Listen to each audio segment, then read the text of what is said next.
పుష్ప దగ్గర నుంచి career graph ని కంప్లీట్ గా మార్చేసుకున్న హీరో అల్లు అర్జున్.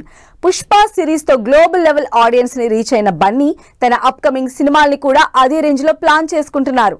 అట్లీతో చేస్తున్న సినిమాపై అయితే స్కై లెవెల్ ఎక్స్పెక్టేషన్స్ క్రియేట్ చేస్తున్నారు అల్లు అర్జున్.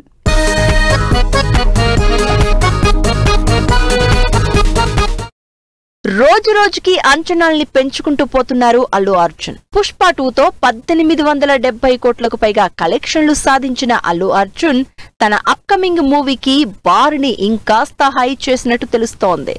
ఎందుకంటే ఈసారి చేసేది మాస్ మూవీ కాదు, complete class scientific action drama. దీనికోసం డిఫరెంట్ లుక్స్ ట్రై చేస్తున్నారు బన్నీ.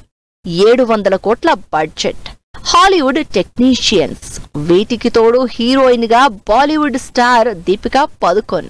ఇన్ని ఎలిమెంట్స్ ఉన్నప్పుడు ఎక్స్పెక్టేషన్స్ క్రియేట్ అవ్వకుండా ఎలా ఉంటాయంటున్నారు ఫ్యాన్స్. వరుస పెట్టి మాస్ యాక్షన్ మూవీస్ చేస్తున్న ఎన్టీఆర్ ఈసారి కూడా అదే లైన్ లో కంటిన్యూ అవుతున్నారు. అయితే ఈసారి ఆ డోసుని ఇంకాస్త పెంచబోతున్నారు. కేజీఎఫ్ లో యష్ ఎలివేషన్ తో, సలార్ లో ప్రభాస్ ఎక్స్ప్రెషన్స్ తో యాక్షన్ చేయించిన ప్రశాంత్ నీల్ ఎన్టీఆర్ ని ఎలా చూపించబోతున్నారో అని ఇంట్రెస్ట్ పెరిగిపోతోంది జనాల్లో.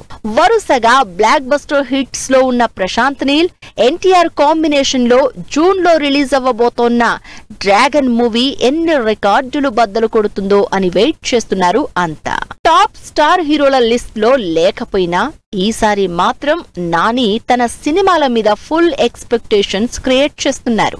దసరాతో తనను తాను ప్రూవ్ చేసుకుని యాక్షన్ హీరో అనిపించుకున్న నాని ద ప్యారడైజ్ తో తన వర్స్టాలిటీని, కలెక్షన్ల స్టామినాని నిలబెట్టుకోవాలని ట్రై చేస్తున్నారు. అందుకే ఇప్పటి వరకు ఏ హీరో చేయని సాహసం చేస్తున్నారు నాని. 2 జడలేసుకుని కంప్లీట్ మాస్ లుక్ లో ఈసారి ఆడియన్స్ కి సరికొత్తగా కనిపిస్తున్నారు. అందుకే జనాలు కూడా సినిమాపై ఇంట్రెస్టెడ్ గా ఉన్నారు. మరి ఇన్ని అంచనాలున్న సినిమా బాక్సాఫీస్ దగ్గర ఎలాంటి రిజల్ట్ అందుకుంటుందో చూడాలి.